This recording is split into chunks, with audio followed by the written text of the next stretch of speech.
بسم اللہ الرحمن الرحیم۔ زکوٰۃ ادا نہ کرنے کا گناہ۔ زکوٰۃ کی شرعی تعریف۔ زکوٰۃ شریعت میں مال کا مالک بنانا ہے، ایسے فقیر کو جو مسلمان ہو، ہاشمی نہ ہو اور نہ ہی ہاشمی کا آزاد کردہ غلام ہو، اس شرط کے ساتھ اللہ تعالیٰ کے لیے مالک مال سے ہر قسم کی منفعت قطع کر لے۔ زکوٰۃ ادا نہ کرنے کی مذمت قرآن کی روشنی میں۔ اللہ تعالیٰ ارشاد فرماتا ہے، اور خرابی ہے شرک والوں کو وہ جو زکوٰۃ نہیں دیتے اور وہ آخرت کے منکر ہیں۔ اور فرماتا ہے، اور وہ کہ جمع کر رکھتے ہیں سونا اور چاندی اور اسے اللہ کی راہ میں خرچ نہیں کرتے، انہیں خوشخبری سناؤ دردناک عذاب کی، جس دن وہ تپایا جائے گا جہنم کی آگ میں، پھر اس سے داغیں گے ان کی پیشانیاں اور کروٹیں اور پیٹھیں۔ یہ ہے وہ جو تم اپنے لیے جوڑ کر رکھا تھا، اب چکھو مزہ اس جمع کرنے کا۔ اللہ رب العالمین ارشاد فرماتا ہے، اور جو بخل کرتے ہیں اس چیز میں جو اللہ نے انہیں اپنے فضل سے دی، ہرگز اسے اپنے لیے اچھا نہ سمجھیں، بلکہ وہ ان کے لیے برا ہے۔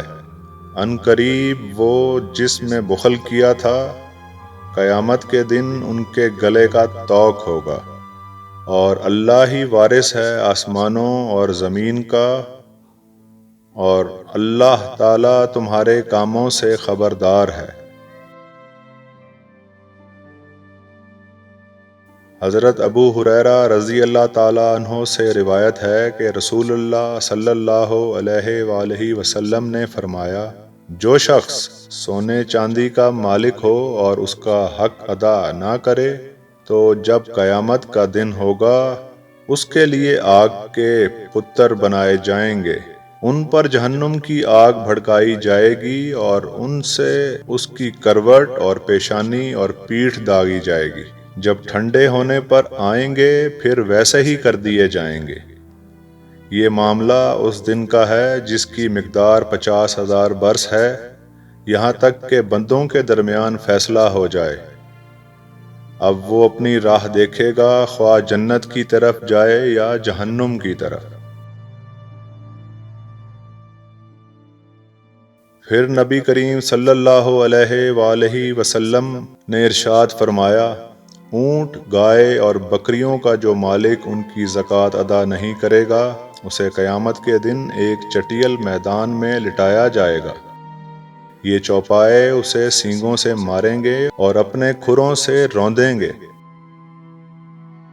جب اس پر ان میں سے آخری جانور گزر جائے گا تو وہ دوبارہ پہلے گزرنے والا جانور آ جائے گا، حتیٰ کہ اس دن لوگوں کے درمیان فیصلہ کر دیا جائے گا جس کی مقدار 50,000 سال ہے۔ پھر اس شخص کو اس کا راستہ دکھایا جائے گا، وہ رستہ یا تو جنت ہوگا یا پھر دوزخ۔ اور جو خزانے کا مالک اپنے خزانے کی زکوٰۃ ادا نہیں کرے گا، بروز قیامت اس کے لیے اس کے خزانے کو گنجے سانپ کی صورت میں کر دیا جائے گا۔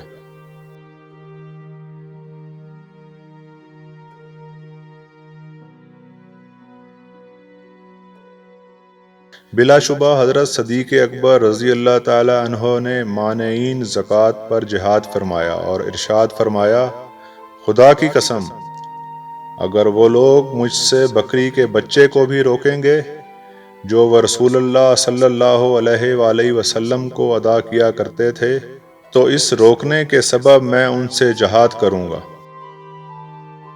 سیدنا حضرت ابو ہریرہ رضی اللہ تعالی عنہ کو فرماتے سنا کہ نبی پاک صلی اللہ علیہ وآلہ وسلم نے فرمایا، پہلے 3 شخص جو جہنم میں داخل ہوں گے وہ یہ ہیں، زبردستی مسلط ہونے والا امیر، وہ مالدار شخص جو اپنے مال کے بارے میں اللہ عز و جل کا حق ادا نہ کرتا ہو، متکبر فقیر۔